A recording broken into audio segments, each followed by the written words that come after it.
In 3, 2, 1. John, are we live? We're live, sir. What's going on, buddy? Not too much, man. How are you? Good. It feels like it's been a while since we hung out, since you were gone last week. I know, man. 2 weeks. 2 weeks. 2 weeks it was. Felt like an eternity. Got a little head cold going on, so I got that's my nice. sexy voice. Yeah, you can call it sexy if you want. Well, how was Dallas with Maggie? Oh, man. I got to tell you, I had been down there with her for another event and was blown away. But this was just class and appreciative of the employees. Met the CEO and met the COO. Just a great group of people. And Maggie was duly awarded. She was blown away by it. There were other people as well that were awarded, and the whole event was fantastic. Awesome. So for those of you who don't know, Maggie is John's significant other, and she just got the presidential award from Southwest, which I think, how many people get? 60 very people small amount. out of like the entire company? Out of 68,000, it's a handful. She's watching the show right now. So congratulations, Maggie. And congrats to you too. So John and I always do shout outs before the show starts, and you guys shared an anniversary this weekend. So congratulations to you too. Thank you and then very my much. other shout out is to Tim in my office, who just had his first baby boy, Christian. So Very good. Wow, wait. missed you at work, buddy. Welcome back. Wow. Sorry you're back. So how about your shout outs? Because I'm excited about today's show like I always am, but I've already learned so much from these two in the 30 minutes they've been in the studio, and I Right. can't wait to learn some more for the next hour or so. You just want that check mark, I do. which we're going to get, I promise. My shout out really is just, it's to Southwest. The lengths that they went to make the people getting the award feel as appreciated as they are was astounding. The event was at the Flight Museum, which is adjacent to Dallas Love Field, and it was just, the whole thing was gorgeous. And I can't say enough. It's just awesome. Southwest does things right. I'm glad they treat the employees right, and they made the event pretty special for me. They really did. Very cool. And the award itself just showed up. They FedExed it, and it's gorgeous. I'll take a picture. I'll show you. You didn't bring it in so we could show everybody? Oh, what no. the heck? I have no interest in carrying losing that. it? Yeah. Well, we'll have to have Maggie bring it in. We will. Yeah, That sounds good. awesome. Very good. All right, cool. I'm going to get into today's show. We have Dean Delisle. I didn't butcher that, did I? got it. I almost messed it up. And Kate Hassett from Forward Progress and Get Social Jack. I'll let one of you explain what Forward Progress is, and maybe the other take Social Jack. I'll go with Forward Progress. So we're in our 15th year. We're an influencer marketing company for brands that want to work with outside influencers or just activate their network through people. And so we call it humanizing the brand. And we've been doing that for quite some time. And finally, the market has caught up to us, and people understand social media a little more, and it's not so hard to sell people on the function of it. So You guys were fashion forward 15 years ago. yeah, right. And then we created Social Jack, the Social Jack platform out of that, and I'll let Kate talk about that. Yeah, what's Social Jack? So Social Jack is the education platform that came out of Forward Progress. So where other digital marketing companies kind of make a digital marketing brand book or put something in your lap and there's not as much retention, Social Jack coaches you and trains you through it. So we're all about the power of, education, teaching others what we learn, and then we help you build your influence. We're on the influencer development space, but then more importantly, you get coaching and training and education and the support as you're working your way through the program, to feel confident in what you're doing online and off. So one works with the companies and matches them, or at least has social influencers help push their product. And the other really teaches you how to become a social influencer, or at least expand your social presence. Yeah, correct? absolutely. Everyone has a level of influence. It's just whether or not it looks like it online. So that's where we help. So the term social media influencer is really popular. My buddies joke all the time. They're like, half the things you do for the gram. So Right. I get teased half to death about everything I do. What does the term social influencer really mean? And I'll let either one of you take it.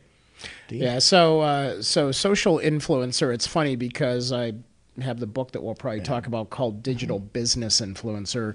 There's social influencer, and there's different levels of this. And really it means that you have a mission, you have a personal brand, and you want to be clear about what your brand stands for. So you should have a story, you should be telling that story, it should be consistent.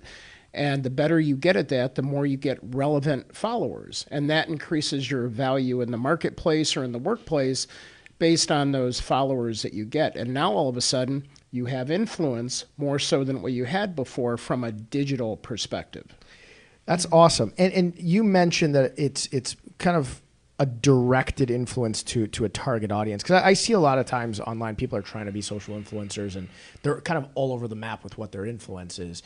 Do you tell people to focus on, I'll use real estate, for example. You're doing real estate, focus on real estate. Don't do real estate and 4 or 5 other things because it becomes kind of a confused message. Diluted. Yeah, and even in real estate, think about the most effective realtors. We're here in Chicago, but they don't sell all of Chicagoland. They really, the best ones pick a neighborhood or a few concentrated neighborhoods, or they have a niche for a certain type of buyer, right? So you've been in that business a while. So it's really getting people to follow you, because if they're going to follow you for a certain neighborhood and you talk about neighborhoods that people aren't in, they're not going to really tune in. Sure. So absolutely. And let me pitch this book real quick because, John, I'm gonna hold it up and you can get the screen on my T-Rex arms perfectly. No, yeah, we're good. It's titled Digital Business in the Street What's Guide. first? It's first. Okay, first, Yeah. The Street Guide to Digital Business Influence, and it's by Dean. Yeah, and so the reason the name first, and it's sort of like played into itself already, is the fact that, if we think about those of us that are entrepreneurs, which you have a lot of entrepreneurs that listen to this program, or those of us that even work somewhere, we want to be the first one that people think of in their network. And so we want to be the first promoted, the first hired, and now with the internet, the first found. And so now if you think about those, we've sort of put that in our entire system that we've developed over the years is in that book, and it teaches people step by step before they even get on the internet, how do you prepare for that? No, and I love this because I was flipping through it and I couldn't read it in the 30 minutes we met 30 minutes ago. It's a one-flight read, so it needs at least an hour. But it's very well broken down. I've read a lot of digital influencing social media books that are very, very basic, and you could probably read them in those 30 minutes.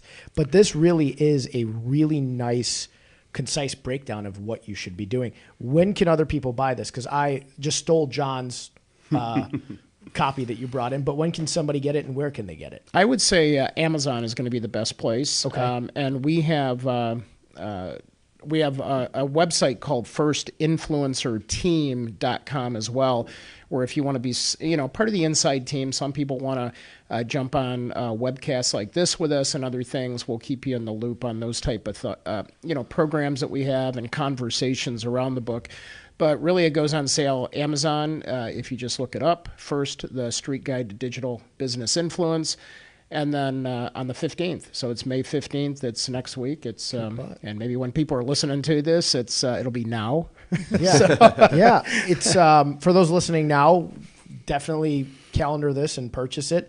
And we have a lot of realtors. We have business folks from all different industries that listen. And I tell everybody, you can purchase leads and you can do all this crazy stuff all the time, but building your own brand is so much more valuable, and it's long lasting, and it's also consistent. You can buy leads forever, and in the real estate sector, realtor.com all of a sudden said, okay, now we're not going to sell leads anymore, and that goes away. And if you haven't built a brand for yourself, then what are you going to do? So highly, highly recommend.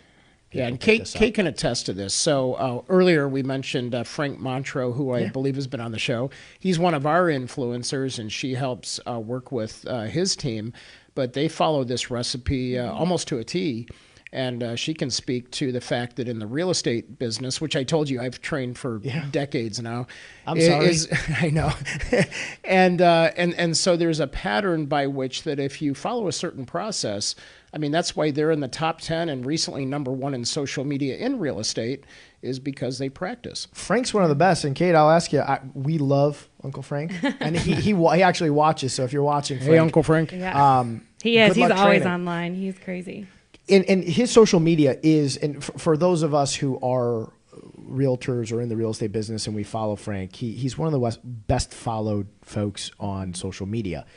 How is it working with Frank, and what do you guys do with Frank that really makes Frank kind of stand out as Uncle Frank? Well, it's amazing working with Frank. When I moved here at the end of 2017 and got on with Social Jack and got my list of clients to take over and was looking at Frank Mantra, I was like, oh, this guy's like legit. Like, this is a real influencer. And I was really excited to get started. But I will say, you know, I have a amazing, talented content creation team that I manage. It's like 15 employees underneath me. And Frank is one of the hardest clients to transition in the content creation space because you have to meet him to know. Right. I mean, it's any digital strategy. It's anybody who buys the book and decides to build a brand and start from scratch. It's any real estate agent that wants to use their brand to sell. You have to know what your goals are, and you have to know the goals and know Frank to know how to approach his social media. So I had a writer on the account for like a few months, and every time she'd send the calendar in and I would send it off to the client, he's got an administrative assistant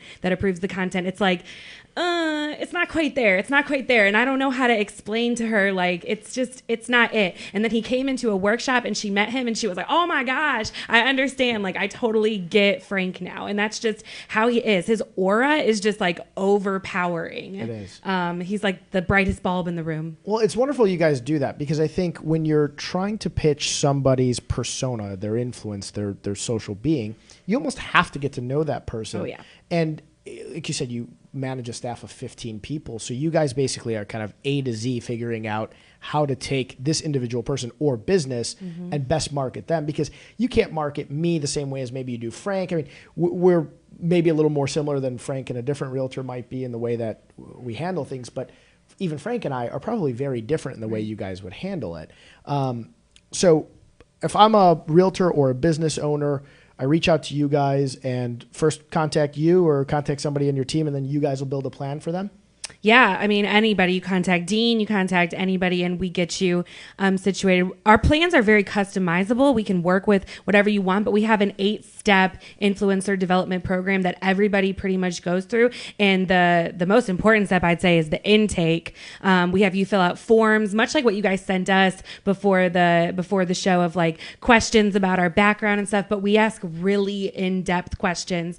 And I think Dean and I, Dean had an intake form when I first started, and we've gone back and forth a couple times and added questions and developed them and pushed other things through. And it's very important. You have to be able to answer these questions about yourself in order to, develop your brand, decide who you are, decide what your goals are. And then even a step further than that, I do an intake with all of our clients and we talk through them together. So just this week, I had an intake with a new client, and he was actually, ideal client, filled it out from top to bottom, which most don't. Most skip questions. Yeah. And I'll come back there's to about it. 60 questions. Yeah, it's in depth. Well, you guys filled out our couple questions. A lot of people skip questions for us too. Right, yeah. So you can imagine, 3 pages, they skip things. Sure. And it's asking vulnerable questions too, like your 5-year personal goals. And they're like, I don't know. And I don't know if I want to tell you. And even a step further, I do a personal intake with them and I type as they talk. And even in that extra step, I pull out so many extra things from their story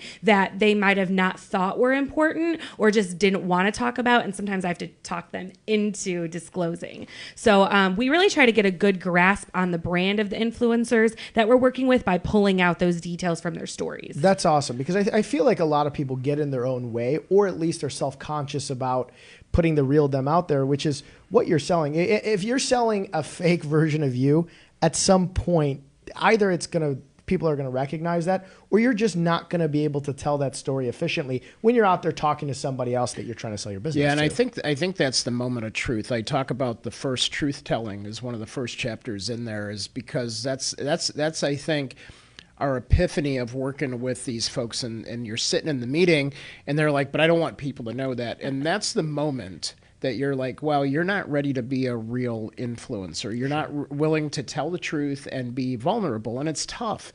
There's things that, you know, I talk about now that took me years to think about even telling anybody, because, you know, you grow up, you have limiting beliefs. There's all kinds of things that get in the way.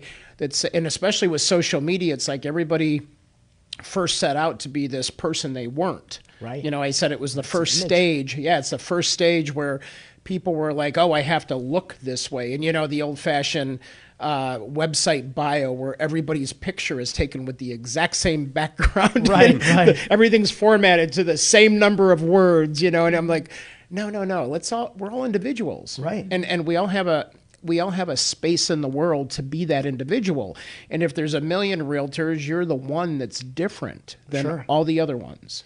Well, I said it before, you were fashion forward 15 years ago to be thinking about this stuff. What got you to start thinking about digital marketing? Because 15 years ago, nobody was thinking about this sort of thing. Yeah, I was bussing tables at the age of 13. That's what started it all.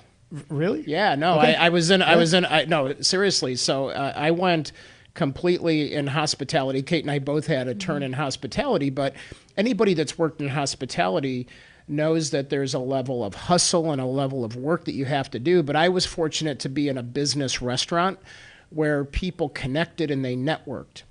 And it was at that moment that I understood the value of a good network or connection and where that could get you. Sure. So fast forward to technology, and all of a sudden we became connected in a different way. So rather than us just having 3 or 4 lunches, building trust, and now getting a piece of business or a referral, now we could go on the internet and actually connect that way, then go have the lunch and build trust. So there was this whole methodology that I developed without even knowing it way back then.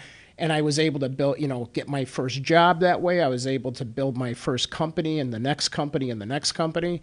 And I've just been blessed with that process in me. And then adding social media was like, oh, this is what I'm meant to do. Right. It's come to me. And it's a catalyst to helping people's businesses grow, but you've probably evolved everything you do so much. Because I was reading that social media in the last year has evolved, and this article could be totally off base, so you guys can tell me if I'm wrong. There is no fake news. But it has no fake news at all. But they said in the last year, it's advanced more than the previous 5 years, and in the last 5 years, it advanced more than it ever had from inception. How do you guys stay on top of it? Because I know as a business owner, I told our agents this recently. I said, long gone the days where you just do hey, this was just listed and here's this. There's so many, even with Facebook ads, there's so many things you got to do, and Instagram and LinkedIn's now turning into kind of a social network. What are you guys doing to just stay on top of that? Well, Kate can attest to this, but we build a structure and a culture where everybody that comes in is required to learn and teach ongoing, because it changes so fast. And so Kate does a great job with her team of managing the Business Influencer Alliance Facebook group. And it's a sandbox for us to play and learn and work together. And so as a business, she was mentioning how we cover the news every week, and we go through these articles and things that change, and we share that. And in our company meetings, we share that, and we decide, should we start using this? Should we tell our customers about this? And you have to really sort, because there is so much going on and so much changing. We have to pick and choose that. But what do you think, Kate? I mean, obviously, it's hard to stay on top of anything that changes as much as digital does. I can say, like, one thing, so I manage the social media department and the appointment setting department. We call it scouting and drafting. And one thing that I've really done to stay on top of evolving social media is I worked the 8 steps of our program, or I'm continually working them. So So kind of like an interesting story. I didn't even have a LinkedIn profile I guess I did when I got attached to Dean, but I had created it maybe 2 weeks before. So I was living in South Georgia. I didn't like my job. I was bored. I didn't like South Georgia. I was bored. And I was looking to move back to Chicago because my grandmother got diagnosed with Alzheimer's. And so I decided to make the move. I got connected with Dean through someone who knew Dean.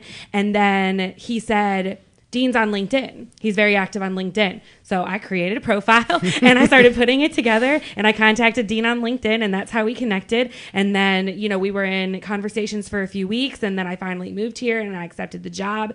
And then as I was learning things and I learned the 8-step program, I really worked it. And so in the past year and a half, I'm now over 2,000 connections. I put out content. I scout for people in my network the way we teach our clients to. I engage 20 minutes a day the way I teach my clients to. And so when I'm out there and I'm working the steps, and I, for one, can say that they work, but I'm also tracking trends and tracking how people answer. And so then I'm the first one that can come to him and say, listen, this isn't really working anymore. What if we adjust? And we are that learning culture that changes and learns and shares articles and shares news. And so I think that that's really what keeps us on top of everything. Well, it's great that you're implementing everything that you guys are coaching the companies to do to help grow your own company, because that to me is kind of proof in the pudding. They're doing exactly what they're telling us to do. Kate, you have like this personality. I can tell right away when you came in here. You're very easy to speak to, and you make somebody feel very comfortable. I feel like for a lot of people when you talk about being in media or digital marketing or like a social media platform, being in front of a camera or being in front of video is one of the most nerve-wracking things for people. You're obviously a natural at it, and Dean, it seems like you probably have experience in very, very just natural a little bit, at it. Yep. What's your advice to somebody? So obviously Frank was an example, and he's very comfortable. But if I came in and I'm a realtor or a business owner and I'm just shelled up, I just don't want to be in front of a camera, what do you do to make somebody like that comfortable?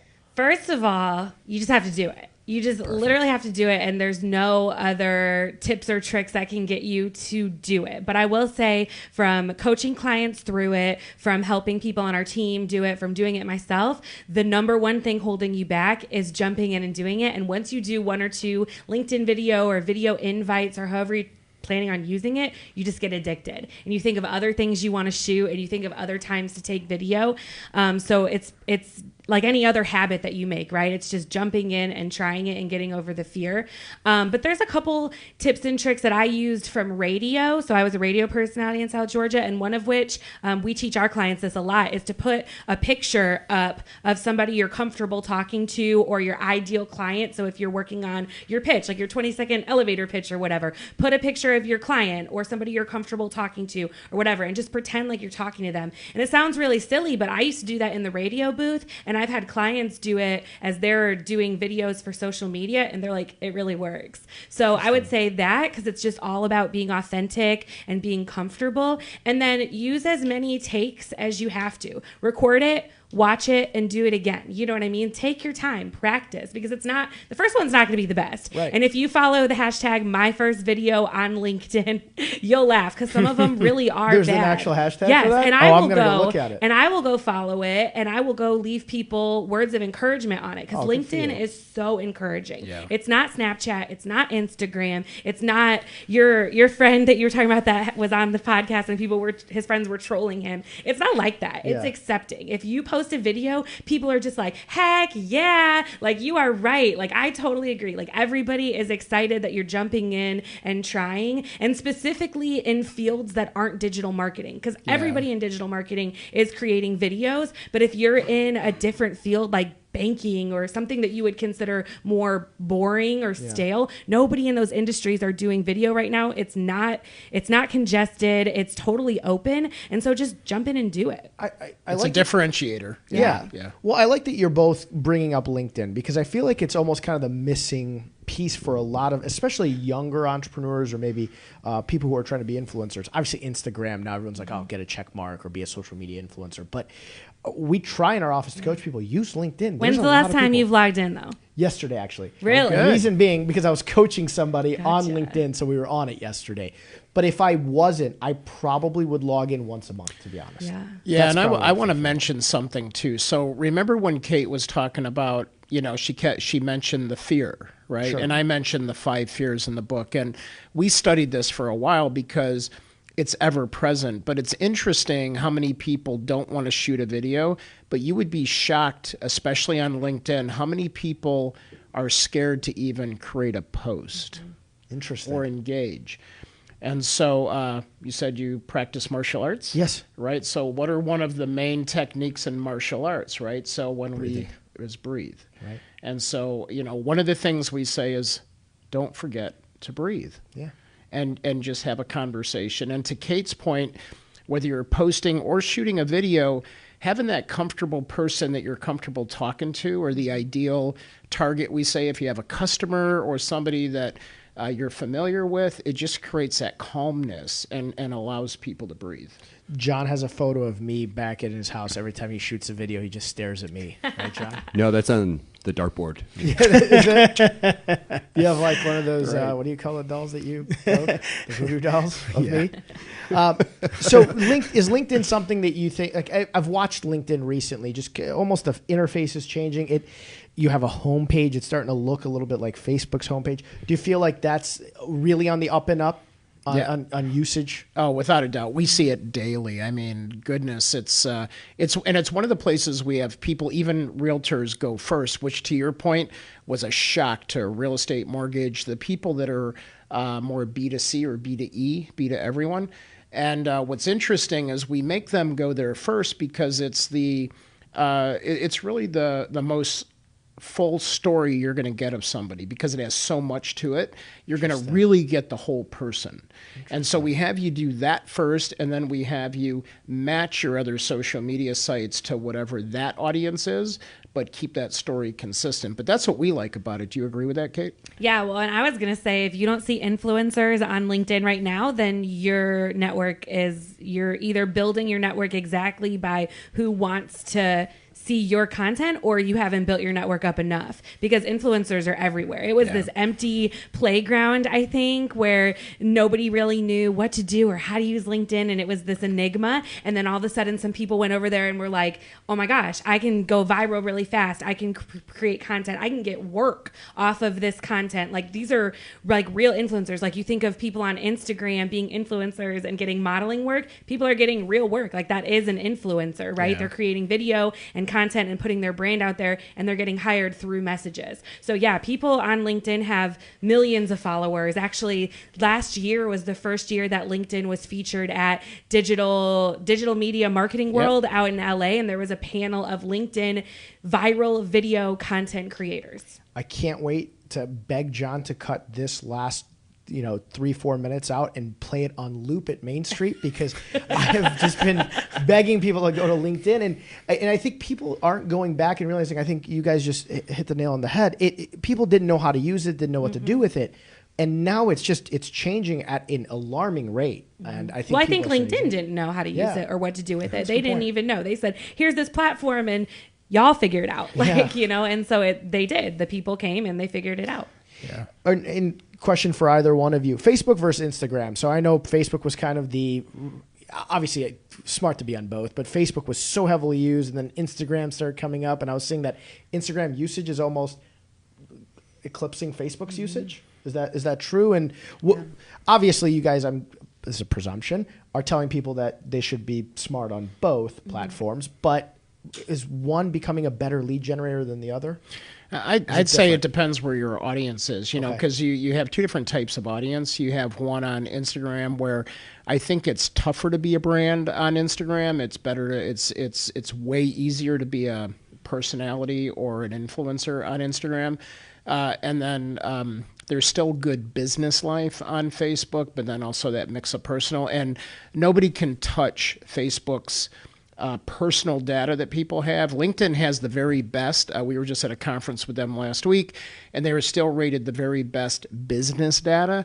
But in terms of overall data, nobody can touch Facebook's data. Facebook's ad space, and I'm sure you guys are real intricate with it, but even us, we try in our office. We have a marketing gal, Laura. She's amazing, but we're constantly trying to figure out, what should we restrict? Who should we target? But there's so many options. Like you said, there's so much data out there, and money's in data now. Are you guys saying that that's even hard to stay on top of because it's constantly evolving? I mean, I guess for the better. But what do you? And this is, I guess, more for the people listening. This is why they're experts, because I'm thinking as this is going on, I sit there like an idiot trying to figure out what to do. And I think I'm probably more experienced on the social media front than the average person. But you guys take a guy like me or a guy like Frank or somebody with maybe a law firm or a new restaurant, and you guys can target market the right audience. Right. Do you find that that's evolving now dramatically on Facebook and taking a little bit away from Google? Or is it different there too? It's different. Different yeah, too. I don't know, Kate. You know, we deal in both quite a bit, and Google Business is now trying to be what Google Plus was, and Okay. they're just now sort of giving new birth to being a business social network, if you will, by allowing you to post and things like that. But the idea is, I think, you know, we build a lot of audiences. Your team connects to those audiences. What do you think in terms of, you know, do you think it's getting easier or better for I companies? would say that they need to be worked in collaboration. So Google and Facebook are still superior with all ads in terms, I mean, Facebook obviously bought Instagram and has done a lot with Instagram ads, but Google and Facebook are superior in the ways that you can target down to, you know, the color of the person's hair, like any interest that they have, you can find out. So you can build your ideal client and target them exactly that way. And they're both the most cost efficient, specifically when you can narrow down your keywords. So your keywords for a big brand, for a little brand, for a personal brand, whatever it is, are what you want to be known for. And if you can find the keywords that nobody else is searching for your competitors and narrow it down for what you want to be known for, you can get those clicks really, really cheap on Google. And then that helps you with your Facebook ads. So I think it all has to be done in collaboration. In terms of which is better, Facebook is superior to all other social platforms right now in terms of what you can drill down on.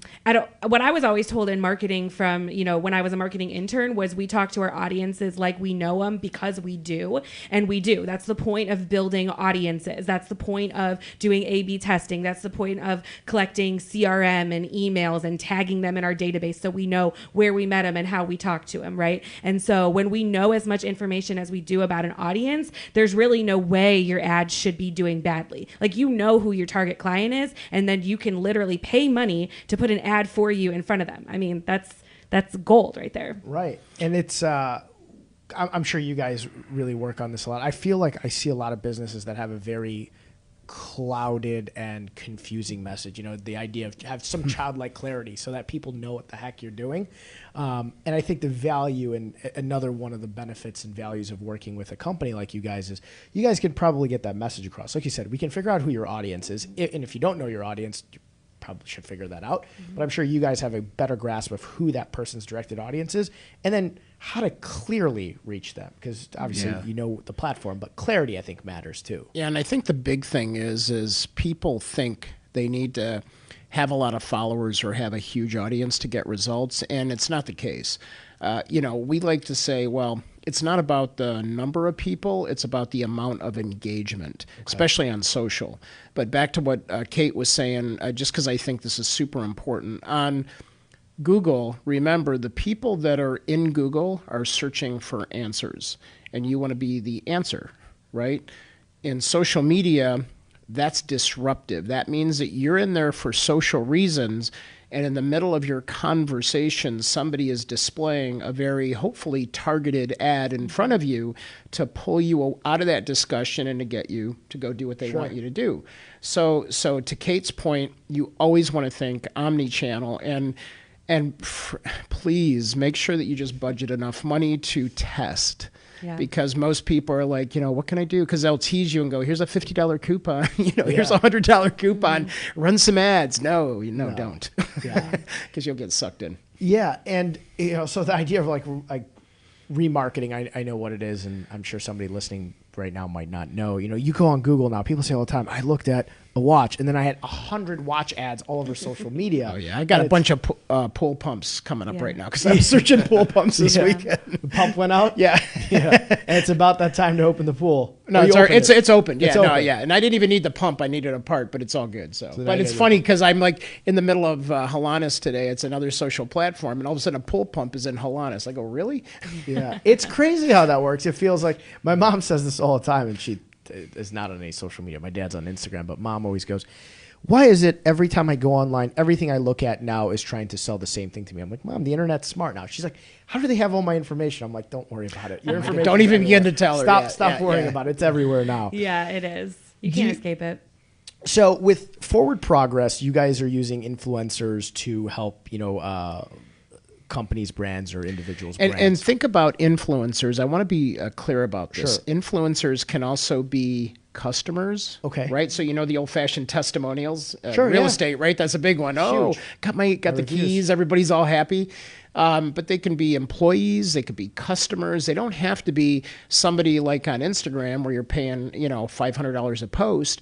It could just be somebody that's also being collaborative with you and is willing to be in it with you. So we also look for partner-based influencing too. So that's a Wonderful. Okay, Yeah. I never even thought of, so my mind as a layperson, when you say, okay, an influencer, I think of that person who might have 1 million followers, and if I'm selling protein shakes, they are holding a protein shake and saying, I drink this, and that's why That's what we all think about, That's right? why I look that Yeah. way. But so that is a misconception, really, to the idea of it being the only way to have a social influencer. So the way influencer marketing was described to me the first time when the coined phrase came out is that Bill Gates can walk into a party and say, "You're really cool, you're a good friend." And how many people are going to believe him because they trust Bill Gates? Whereas if you walked into the party and said, "I'm really cool, I'm a good friend," how many people are going to believe you if they don't know you or trust you? So that's what it is. Everybody has a level of influence, right? Bill Gates obviously way more, but in your network, you're the go-to guy for what you do. So you are an influencer in your network. And so their influencer marketing is different than just Kylie Jenner posting a picture of, weight loss supplement or whatever it is. It's you, working with somebody who has a major network and posting a picture like, "Hey, I helped them find their dream home." And then you attach to everybody in their network that they have influence over. You hear that, office agents? I'm an influencer too. Shit in the office. Exactly. We actually do that on our webcast every single Wednesday. And whenever we talk to people, we always ask them, "Are you an influencer?" And sometimes they're like, "Maybe." And we're like, "No, you are. You're an influencer. You have That's influence awesome. over your network." Well, we actually scored your influence, and you know where you can. No, I'm just. Yeah, I was like, you got me excited. My could do attention that peaked up. So when people ask, how many followers do you need to actually have make money off of a post? Is there a magic number for that one? Or no magic number. It's not about the followers. Okay. It's such a The common engagement. It's all about the engagement. So one of the things Dean taught me when I came to the company that totally makes sense and I talk about all the time is that social media is a networking event. And we use this analogy all the time. It's going to a networking event. Making a post is going to a networking event. So if you look at it as making a post is like handing out your business card, right? "Hi, I'm Kate. Here's a post. Here's what I do." Right? Okay. Likes and engagements are joining in on the conversation. So the comments are what's gold. That's having a conversation. If you make a post, hand out your business card to somebody, and they come on and leave a comment, that's a real conversation. That's a real lead on doing business, on collaborating, on whatever is next. So it's all about conversations. I'm going to have this playing on loop in my office, I swear. My tagline is, likers get likes, commenters get comments. Obviously, wish everybody a happy birthday, but comment and like and try to engage people because Yep. the more you do that, the more people are going to come back and do that for you as well.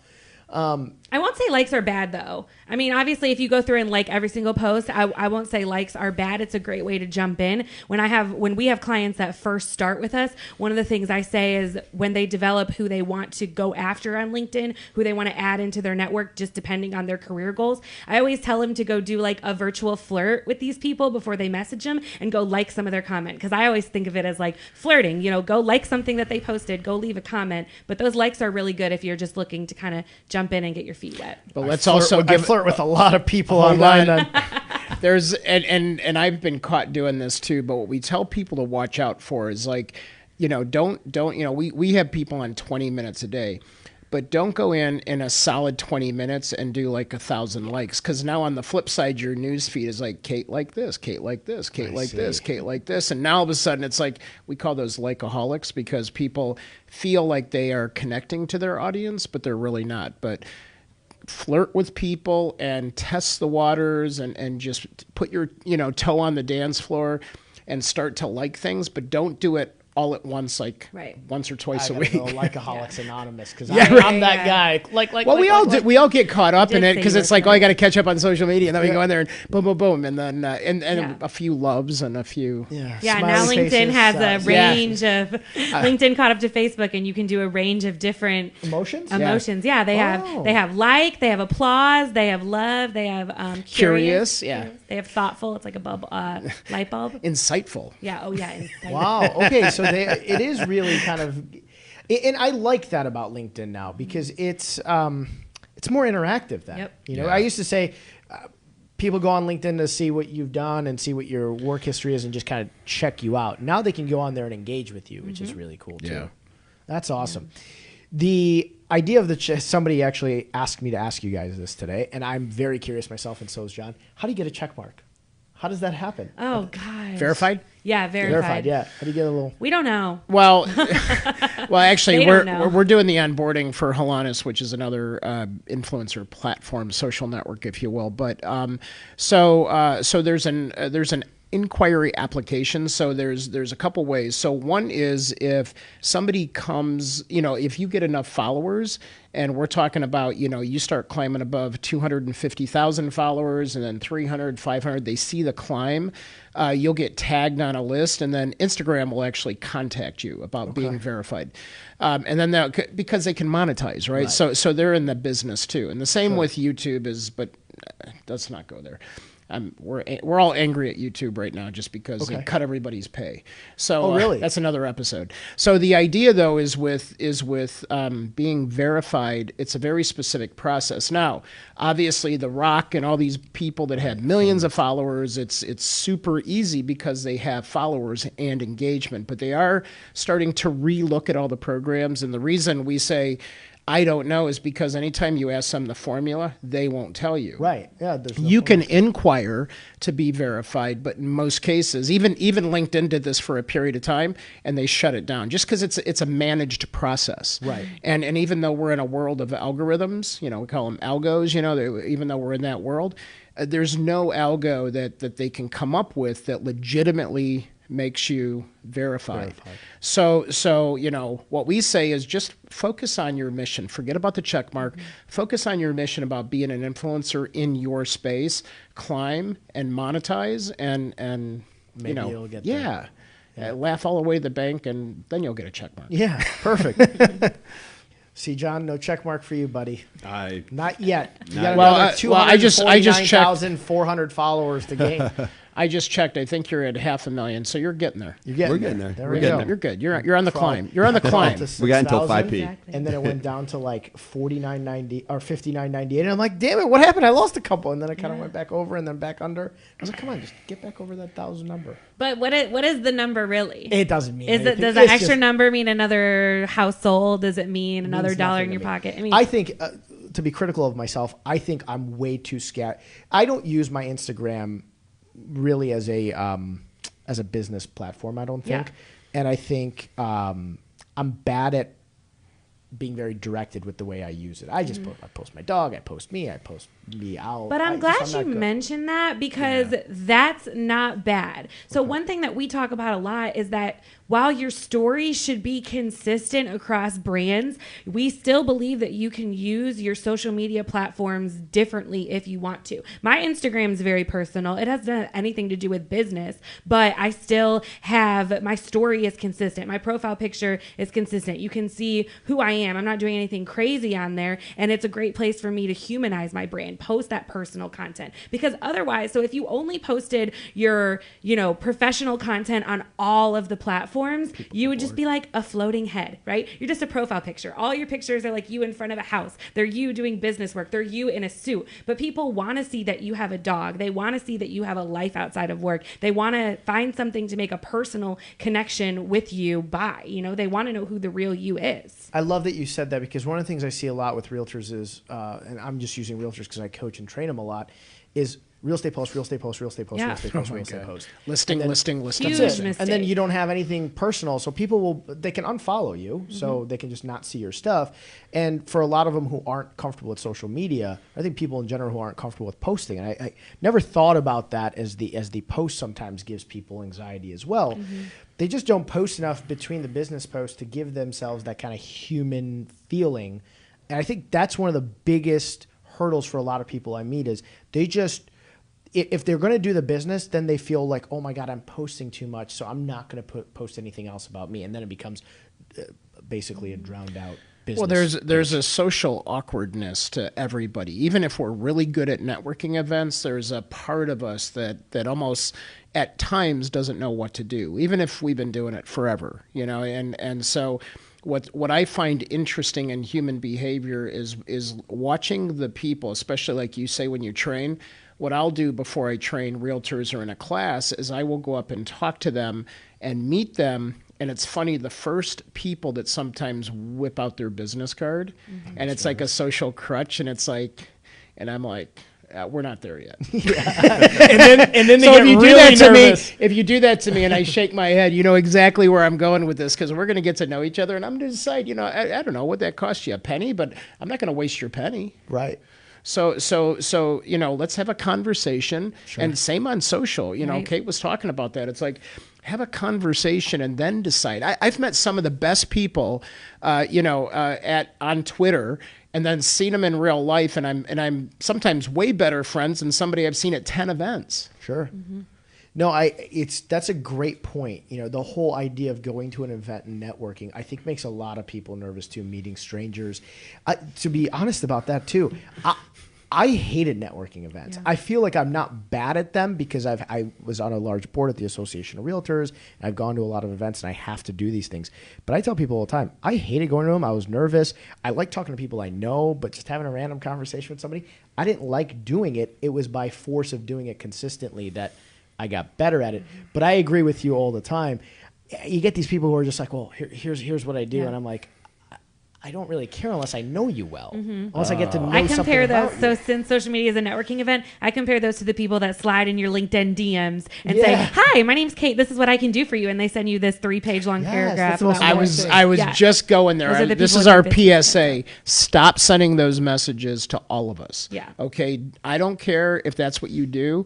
Figure out what I do. Right. Send me a message about that. Yep. And then I'll ask what you do. That's great advice. I almost every day I'm getting somebody on LinkedIn that's like, "This is what I do. Do you want a custom my custom gosh, suit?" every I'm hour. like, "No, I'm fine. I got enough suits." But it's just like you've now annoyed me with that DM. Yeah. And that's great. Get to know the person and then send them that message. Do you guys go to a ton of networking events, the two of you? Is that kind of Yeah, Social Jack time. we have a whole production crew that does a Okay. lot of social streaming, so live stream.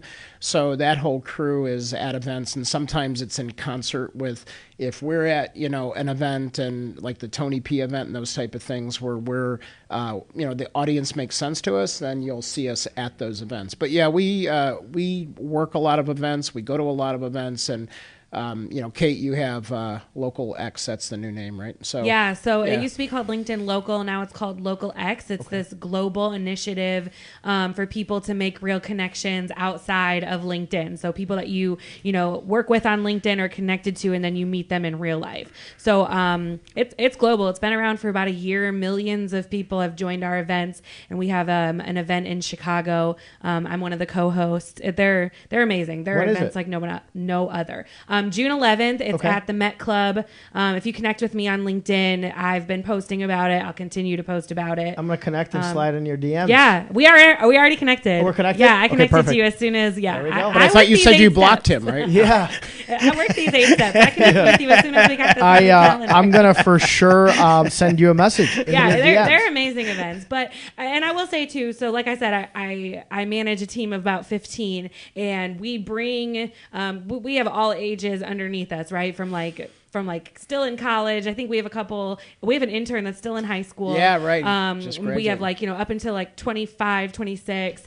And then I'm 29, and they're funny because they come to me, and I'm not that much older than them. And they'll say how are you so comfortable at networking events? And I think that you have to know going into an event what your goal is, right? Yeah. If you're going into an event, like a lot of times with Dean, we'll go into an event that's our client database right here. Like, this is who we need to be talking to. And he'll say, we want to get 3-4 qualified leads before we leave. Like, we want to know who we want to set up meetings with. But if you're going to build relationships and network, just know that in your head, right? Go and start conversations. Then what do you have to be nervous about? You're going to network. Have a couple shots of tequila. Oh, that always helps me. That always helps. A few shots of tequila. I recommend bourbon. Bourbon. Yeah. Bourbon for you, tequila for me. I like whiskey. There we go. John, what are you going to drink? Irish. Whiskey. That's right. You know it. Irish whiskey over there. Perfect. Little Jameson. I think, practice always does make perfect with that. And obviously knowing what you want to get across. One of the other questions, I have a friend who I'm meeting with next week, and he's launching a company. And I had him reach out to me and say, hey, listen, I'm starting my first company. Would you sit down with me and talk me through it? And he's going to keep doing his 9 to 5 and launch a company, which I think he needs to do because of his circumstances. Do you guys work with a lot of companies that are just immediately trying to launch their company? Yeah, we actually have something that we've been running since the birth of the company called a rapid launch plan. Okay. So, Forward Progress has been doing that forever. And the reason we did that is because when digital came on, it became so hard to grasp and people didn't know what to do where, and we got tired of people would pay us big money to do big marketing plans, and I'm like, well, wait a minute, we don't need all this. We need to understand some fundamental things and get you out of the gate and really begin testing where you're going to go and how fast you're going to go. So we have a real lean system to do another intake. We interview the company. We help get them out of the gate and build a nice social presence for them, and it's very economical, and we have it for all sizes. So if it's a startup, if it's it doesn't matter. Wherever you're at, we can take you to that next step. And that's so important, especially when you're starting from zero. To get some traction and get going really fast and get in front of your audience is incredibly difficult to do and incredibly important. And I feel like as the digital presence is changing, it's becoming harder. I started the law firm 10 years ago in Main Street 5, and I feel like 10 years ago, there wasn't that much competition in the media space. 5 years ago, there probably wasn't that much. Now, you definitely have to get up, get going, and get going relatively quickly. You guys are obviously both very, very busy people. Outside of everything you guys do with the companies, what do you guys do for fun? I'll start with you. I'm in the gym, martial arts. Weekends, I'm Grillin and Chillin. That's my hashtag. And so if you want to follow that on Instagram, it's pretty popular. Yep. It is? So Grillin and Chillin. So, it's not just mine. I've got about 10,000 friends in there too. So, awesome. But the idea is I just love getting creative and having fun with the grill and outdoor, anything outdoors. And then, that's pretty much it. And then family time. So I spend a lot of time with family and friends. Do you have a smoker? Well, I have I've got a smoker. Yeah, I've got like 3 or 4 different grills. Because I have a green egg. Yeah, there you go. And then I have just the regular charcoal grill, and then I have my gas grill. So I am a griller and chiller too. Yeah, and I just thought, because you said smoker, and then like Frank Montreux, I also like cigars. So okay, yeah. So that's where Frank and I meet, is sometimes at the cigar bar. So I am a huge fan of my green egg. It's when I moved out to the suburbs, I figured, what can I do to become suburban? And it was get a green egg. I had a friend of mine that had one, and he did ribs on the green egg, and I'm like, oh my god, these are the best ribs I've ever had. And now I think mine are better. I'm on a jalapeno kick, man. I'm cooking a ton of stuff with jalapenos. Really? So just figuring out different ways to use grilling it or smoking it or both? Grilling mostly. Grilling mostly? Yeah. Awesome. Well, John, we know where we're going over for dinner or lunch or dinner and beer. We call it Camp Delisle. It's got its own page on the. And you and your son both have black belts, I read? Yep, Taekwondo. Third degree, right? Good for you guys. Did you guys start together, or were you a black belt? Start together, and good for you. We still do some sparring. So awesome. I bet you're sometimes right in the front seat. You're beating him up for a long time, and then he started getting. Yeah, I've gotten a few older. black guys from sparring. That's awesome. And I think he works with you. Yeah, he runs the production team. So very all the cool. Social Jack Productions podcasts and all that stuff. Very, very cool. Yeah, in fact, I asked him to tune into this, and he goes, "I'm editing," and I go, "Okay, well, listen to the recording." So. Well, if you're watching, give us a funny story about Dean. We'll give him There's so many. Nice. We'll give him a good tough one. And how about you, Kate? What do I like to do in my free time? Whenever people ask me, I always feel awkward saying my hobby is drinking. No, it's okay. We don't mind. John. Yeah. But I do like to drink and I like to travel. Those are like two of my favorite hobbies. So when I go to new cities, I go to a brewery and I can do my two favorite things at once. And I collect growlers. From all the different breweries I've been to. But honestly, I'm just like a really social person. Like I like to do anything if there's people around to hang out with. So like I'm really into sports. I'm on another podcast that I said earlier. I like to be around people. I love to like cook dinner. I love to entertain people. I know it sounds funny, but my family, like we grew up eating at the dinner table every single day. We were like that Italian family, and I still just like love, I don't live near family a lot, so I love having people over and cooking for them and playing games. And I'm also really competitive. So like darts and board games and things like that. So I'm just really social. Anytime I'm around people, I'm good. If you land on a hotel in Monopoly, do you just like pick up the board and toss it? Oh yeah, absolutely. Just like, I'm table out. flip. Like I'm done. Yeah. What's your favorite travel drink combo location? Like brewery location? Ooh, so, okay, is it okay if I don't remember the name? Oh, I don't Okay, care. I can't remember the name off the top of my head. You could make it up and I wouldn't know any better Perfect. anyways. So I went to this brewery. When I was in Nashville, it was about a year before I moved here. So probably in 2016, I went there for a friend from high school's wedding.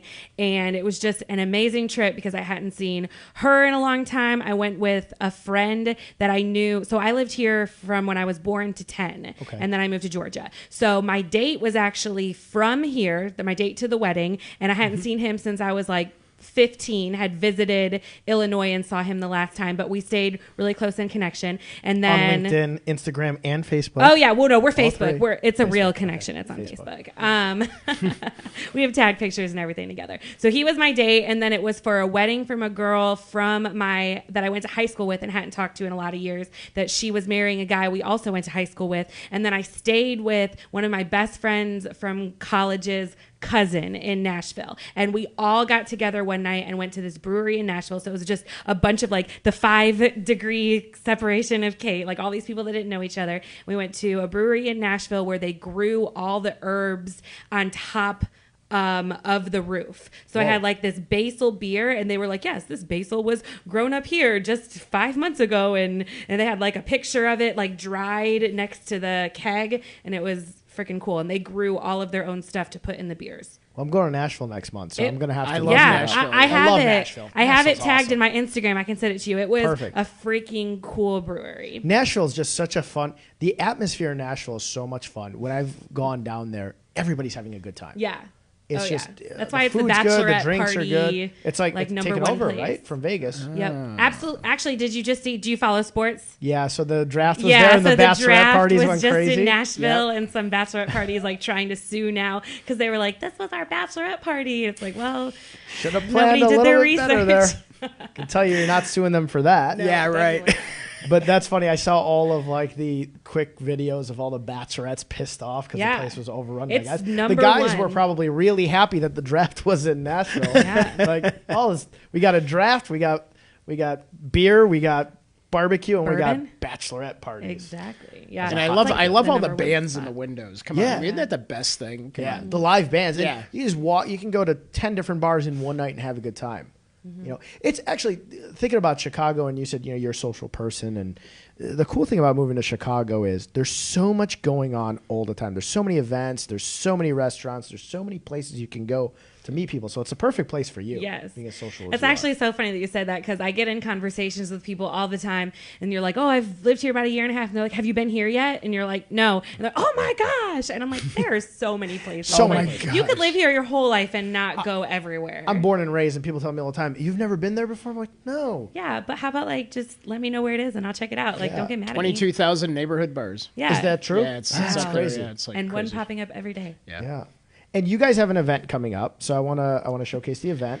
Whichever one of you want to kind of throw the Yeah, no, Wrigley Field we're event out there. excited. So one of our influencers is Wayne Messmer, so we're excited about that. And June 21st, we have Wrigley Field, and it's you can go to MVP Social Selling. Wayne, .com. .com. Yeah.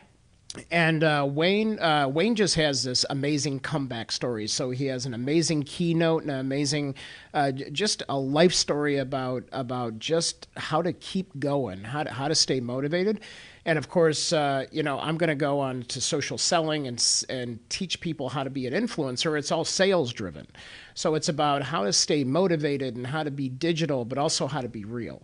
And so Wayne and I are going to tag team and do this MVP social selling event. And we're going to do it in the morning on a Friday. We're going to have lunch. And then we're going to select a couple of participants to walk down as he sings the national anthem. So wow, that is nice. really down to the Then field. go to a game. And then go to the game. We have tickets for the game, Whoa, too. that's a lot of cool stuff. And John just actually put up the website as a banner at the bottom of the video.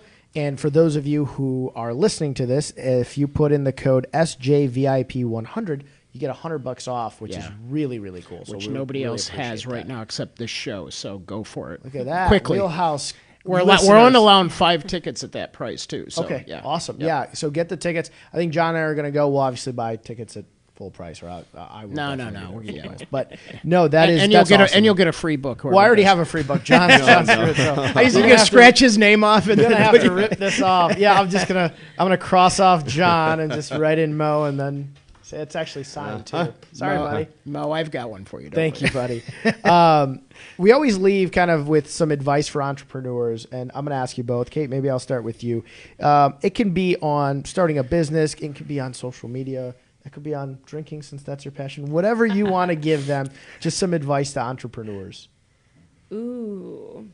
I would say my advice for entrepreneurs is understand your own values. I think that was a really big thing for me, like moving from Georgia to here and, making the leap to join a new company and uproot my life and, something that brought me to Dean and something I've done a lot of soul searching on when I do our very lengthy intake form for myself. But I think when you have a clear understanding of your own values, I think a lot of other things fall into place, whether or not your mission is to go into business for yourself, help grow another business. It should be with something that you believe in and that your values align. And I think a lot of people are always chasing after the wrong thing, telling their story the wrong way because they don't have an understanding on the key things that they really value in their life. And that's the best expression of who you are.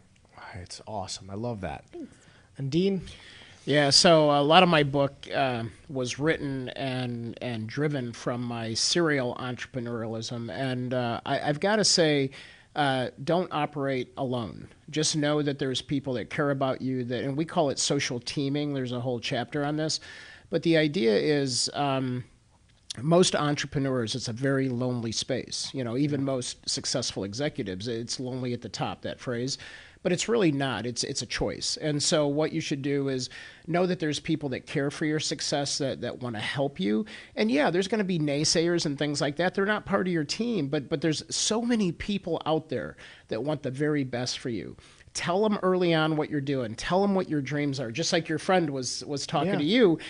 Tell him to talk to 5 more people. I mean, get a whole team of people to support him on that journey. And so don't be alone, don't operate alone, and make sure you take people on that journey with you. That's awesome. And John has 2 questions for I you do, guys. actually. So we've got some John questions. Yes, indeed. So one of the things... John, how are you feeling? Doing okay? I'm doing all right. I give him I'm your doing sexy all right. voice. I do a lot of work on LinkedIn, Instagram, and such. But the one thing I've found difficult is with video or just regular posts, getting people to share the videos. I get likes, I get comments, I get DMs, but hitting that share button, I can't. And there are times where I'm feeling spunky, and I'll even put in big bold letters with a smiley face, please share this, or likes are great, shares mean you care, something along, and it fails. Yeah. What am I doing wrong that I'm getting all the other good stuff, but I can't get the shares? Can I ask you a question? Sure. Why do you care more about the shares than the comments?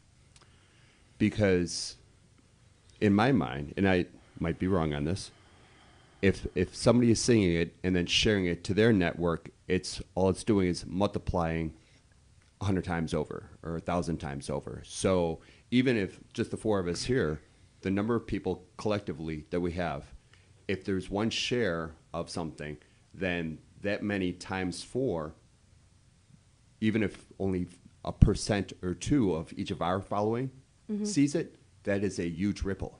Right.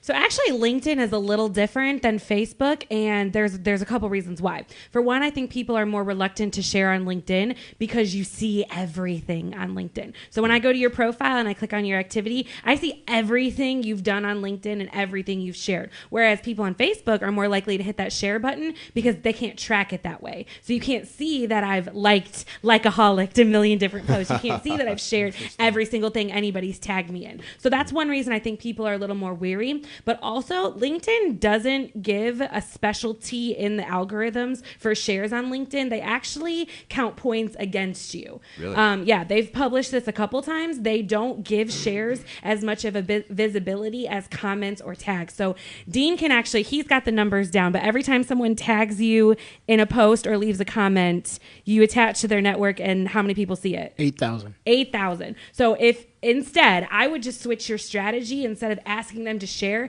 tag someone that would like this episode, or tag somebody that would enjoy this topic, or tag somebody I should have on the show. And that's going to give you 8,000 times however many people get tagged. Wow. Versus we have no way of tracking how many views a share gets because LinkedIn doesn't favor it. Yeah, I'd like to jump on that for a minute too. So, so John, one of the things is how often do you share posts? Oh, very. As far as video on LinkedIn? Yeah, any kind of post, right? Well, every single Friday. I started doing this a while ago. I do Friday thank yous. Good. And it's just my way of saying thank you to the people who connected with me, both on LinkedIn and Instagram. But then I'm constantly posting segments from the show, and then just text regular, throwing things out there and saying hello to people and such.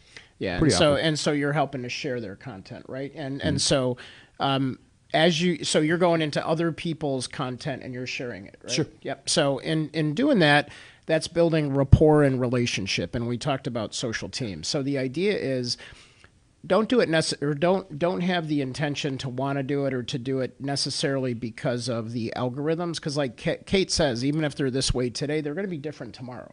It is what it is. So the idea is, the sharing part is more of a rapport builder.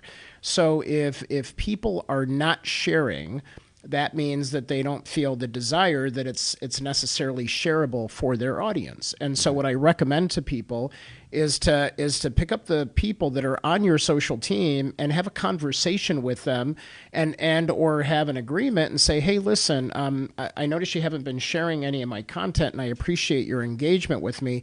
Is there a reason? And people are honest. If they're on your team, they're going to tell you, and maybe they just don't know. Maybe it's not right for their audience. But if you're in relationship and rapport, and we have a whole system for making sure that you have those regular conversations with them, you're going to be surprised at the change in that engagement. And again, you're not necessarily doing it for the additional reach. If you want the additional reach, you got to go promote it. You got to pay. So it's just paid promotion. So It's just the way it is. But the idea is to be in a relationship and to get a rhythm down on this, have a conversation and ask people to share. Okay, that's what you that's want. fair. That's awesome. That's a grassroots, almost way of. It's almost like an event. Yeah, it kind of is. Yeah. Would you introduce me to Kate? That's right. John, you had another one? I do actually. So with the show, Mo and I split a lot of the responsibilities, and social media for the show, I feel we should be farther ahead with the number of people that follow us on Insta as well as on Facebook. I have a LinkedIn show page, but I'm not expecting huge numbers out of that, but Insta and Facebook. And I'd like to know if you have, for something like this, because you do podcasts,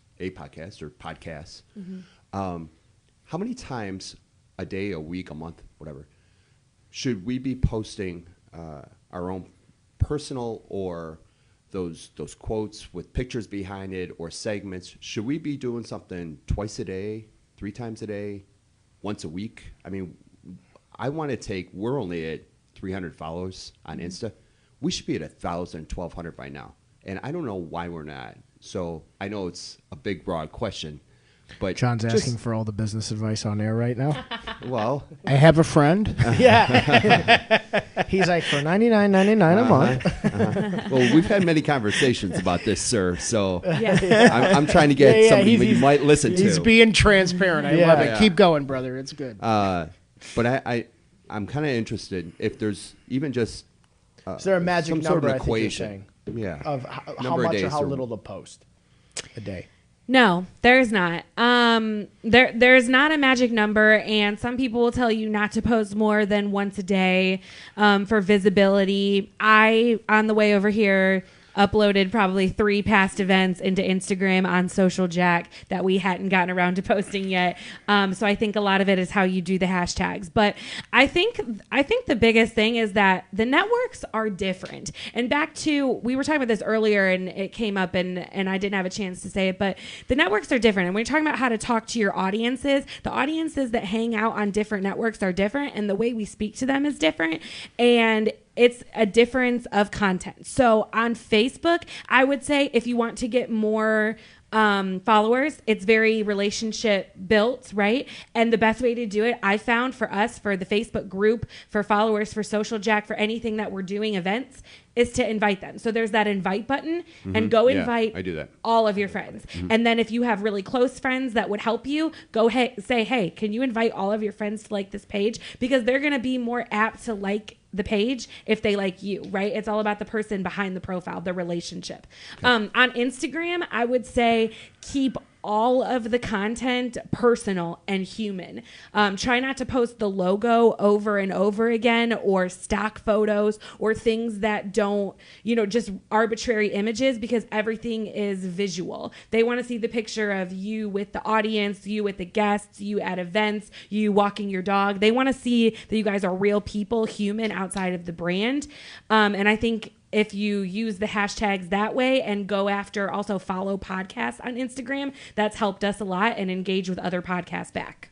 Well, everything exactly the opposite of the way What we're we've doing been it, doing. buddy. Right. Right. Perfect. And think about, I'm going to go back to social teaming, right? So one thing that I think we've done really well, and Kate, your team's knocking it out of the park, is that we actually invite our participants, our audience, to play with us, and so we make them feel like they're part of that audience. And so either you have a show and you're promoting and you're doing contests and you're doing promotion-based things, and it's that kind of show, more on the entertainment side. But if it's collaborative and it's educational, like I feel like this one is, then you want to build an audience that's working together. And at some point, that community should help take it over.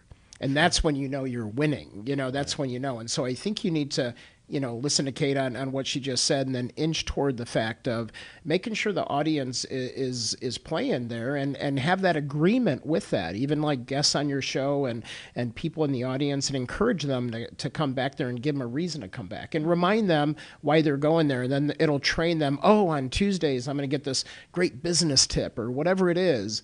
Remind people why they should go there. I really like that. That idea of social teaming and Yeah. being collaborative. You almost, I'm thinking out loud, it's almost like I missed that because I missed the boat with that. And I feel like a lot of people probably do because, I'm just going to put it on the internet and a hashtag will solve my problem. It's never too late to start. Well, I'm going to start now because I feel like I was just like, a hashtag is basically the Band-Aid on top of that. I don't have to go to anybody else. It started that way. Yeah. And don't hashtag on Facebook. Yeah. Okay. But yeah, Greg DeKalb, who works with Tony P's networking events, Yeah. we've had him on our program before, and he spoke on a LinkedIn local panel. And one thing he always said to me was that he doesn't look at other events as competition.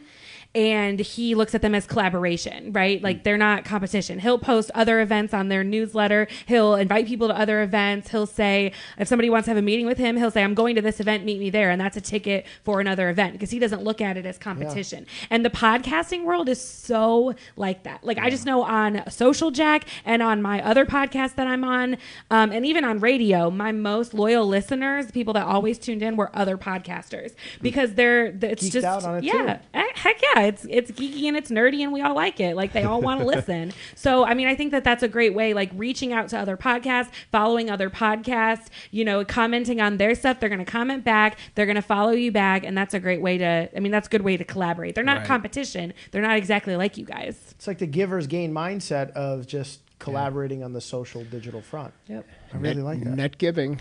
Yeah. Net giving. I'm going to use that. So, John, what you got to do to... Yeah. I forgot to bring up your Oh, mug. that's right. So, John, what you got to do to be able to get all these fancy mugs in the hands of every listener and viewer of WheelHouse is every morning drink your coffee and post some sort of tip while you're drinking coffee out of your WheelHouse mug. I'm pretty sure WheelHouse is our show. Yeah, I'll do it too. Should be I don't doing drink coffee. all I'll of drink this. my pre-workout. You're an influencer, so Yeah, you that's know. right. I have to do You're that. just not charging $2.50 a post yet. I'm telling you, I'm cutting all this out, John, and I'm going to post it to all my friends. I'm an influencer. You got that, guys? All the crap they give me about my posts. Just remember, it's mega, macro, micro, nano. That's the levels of influence. So you have a little. Don't tell them Say because they're that just one going to more call me a nano human and a nano influencer. I know that was actually setting him up for failure. Yeah, I know. they're I gonna just mess went- me up Like, now. oh, yeah, you're nano though. I wanted to see where he was going to take it. Hey, micro-sized man as a micro. Whatever, you have you know what? Just say, you know hey, what? wait, do you tune into the podcast? Well, then I have influence over you. That's Boom. right. Boom. Boom. Just say. Look at the book. Say I'm a digital business influencer. That's what I am. That's right. Yes, I love that's this. This is my favorite show. I feel my really good book. about myself right now. And I'm first. Yeah, I really, really thank you so much for you guys coming on. Yeah. It was so educational for me, and I'm the type of person who tries to follow the digital front, the social media front as much as I can, and it's proof that anybody who is a business owner wants to grow their brand as an individual should really be talking to people like Dean and Kate, because I've learned more in the last hour and a half, 2 hours of chatting with you guys than I probably have reading everything I could in the last 2 years of trying to figure out how to do this. And it's refreshing. And please go get Dean's book first, 15th, right? Yep. You can get it on Amazon. I'm going to read it. I'm going to read this thing probably before the I'm going on a plane ride on the 17th. So that first weekend I'm going to Vegas. I'm going to read this thing, and I can't wait to learn from it and come back and talk about it. Get you a copy, I promise. Awesome. If not, it's okay. I'm literally going to just take John's, and he's going to have to come grab it from me and take it out of my cold, dead hands, John. Oh, my goodness. But no, I really appreciate you guys coming on. I can't wait to chat with you guys outside of the show, because I think a company like mine could really benefit from you guys. And I know everybody listening, I've seen so many realtors logging on. You guys really, if Uncle Frank isn't proof in the pudding that these guys do an incredible job, you guys are incredible. So Thank you guys Appreciate for coming it. on. Before we go, we always introduce next week's show, but I want to make sure, and John, are you ready to post the GoFundMe page? So John's posting a GoFundMe page of a very, very close friend of mine, and we typically don't do this on the show, but Mike and Sydney were driving up to Michigan for Easter a few weeks ago. Mike's a very close friend of mine. Sydney's his significant other, and she's also a very close friend of mine. Just got a really bad headache and got a brain hemorrhage about 20 minutes later. 34 years old. She's very healthy. She's dedicated her entire life to a charity called Healing Heals. So what they do is they take heals to women fighting cancer, and it's to empower them to fight through cancer with these Healing Heals.